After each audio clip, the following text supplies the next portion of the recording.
Polandia telah memanggil Duta Besar Israel di Warsawa buntu terbunuhnya pekerja bantuan di Gaza yang merupakan warga negara Polandia.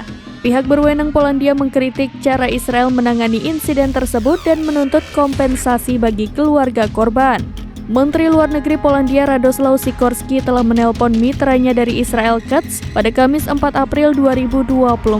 Ia mengatakan keluarga korban berhak mendapat kompensasi jika Israel sengaja menyerang pekerja dari World Central Kitchen atau WCK.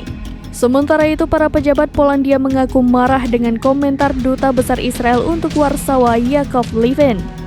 Dalam sebuah wawancara, Livin menyebut bahwa kematian pekerja bantuan bukanlah kejahatan perang melainkan sebuah tragedi. Menurutnya, pasukan Israel tak sengaja menargetkan kelompok kemanusiaan yang bertugas di Gaza. Menanggapi hal ini, Perdana Menteri Polandia Donald Tusk menuntut permintaan maaf dari Livin. Namun hingga sekarang diplomat tersebut belum meminta maaf dan hanya menegaskan insiden ini akan diselidiki. Sebagai informasi, Israel menyerang kendaraan World Central Kitchen di Gaza pada Senin 1 April 2024.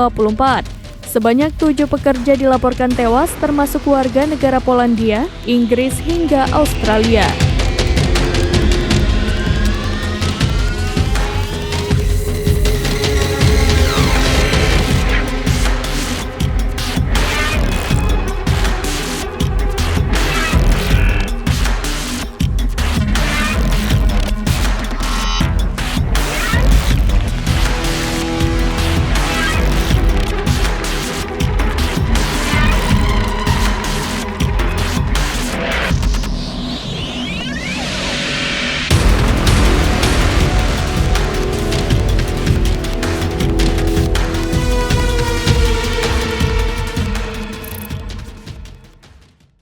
Download Tribun X sekarang, menghadirkan lokal menjadi Indonesia.